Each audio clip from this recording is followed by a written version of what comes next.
I'm Captain Matt Trombley of Third Alarm Charters and Guide Service. And I'm Logan Trombley. We are out here in the beautiful Green Mountains of Vermont doing some ice fishing today. One of our priorities is making sure we've got safe ice. So having proper equipment, our flotation suits, having a spud bar where we can check ice before we go too far, and obviously making sure we have a safe and fun-filled day. One of the priorities is having good ice. Good black ice, as we call it, is what we're looking for that'll support human weight. We don't go out on ice any thinner than 4 inches. And I would suggest for anybody that's new to an area and are not familiar with a particular body of water, to make sure and check with locals. See if anybody's been on the ice yet. But having safety equipment, having a spud bar, having ice picks should you go through, and most importantly, letting somebody know where you are at all times should you go through and you've got emergency contact. Yeah, we know that sometimes snow insulates so we can't tell the coloration from good ice to bad ice, so the spud is pretty critical.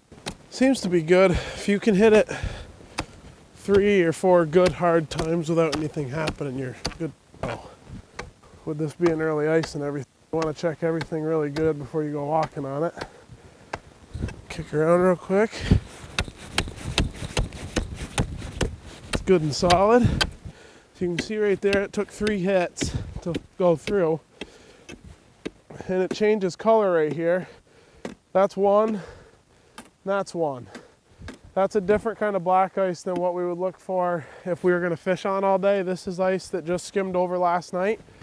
You can see I just lay the bar on it and it breaks. Come back into this stuff, it's a little hardier, but it's still white.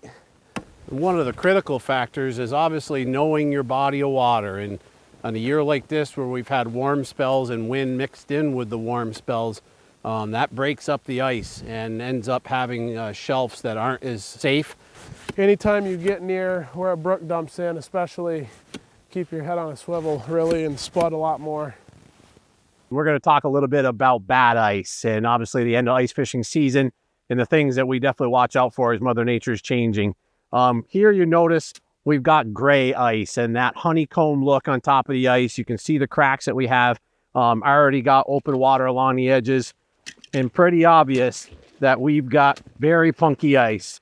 And this is the stuff that people get caught up in. And you've got to be very careful looking to see if you're near creek mouths or any place where there's weak ice. But the gray ice, where there's no black ice anymore, this is the weakening ice. The sun is weakening that surface layer, and that's the stuff that gets people in trouble. In late ice, one of the things that we've got to always keep an eye is ever-changing conditions. Things can change rapidly on days that we get temperatures well into the 40s or 50 degrees. Ice that was good when you had it out in the morning can be weak when you come back as it sun bears down. The sun is higher, our days are longer, and obviously conditions can change quickly, especially when we've got nights that don't get below freezing. When you've got multiple 24-hour blocks above freezing, ice can change quickly, and those you've got to be aware of. Well, honey, that's up to him and how hungry the fish are. Sometimes it's quick, sometimes it's slow.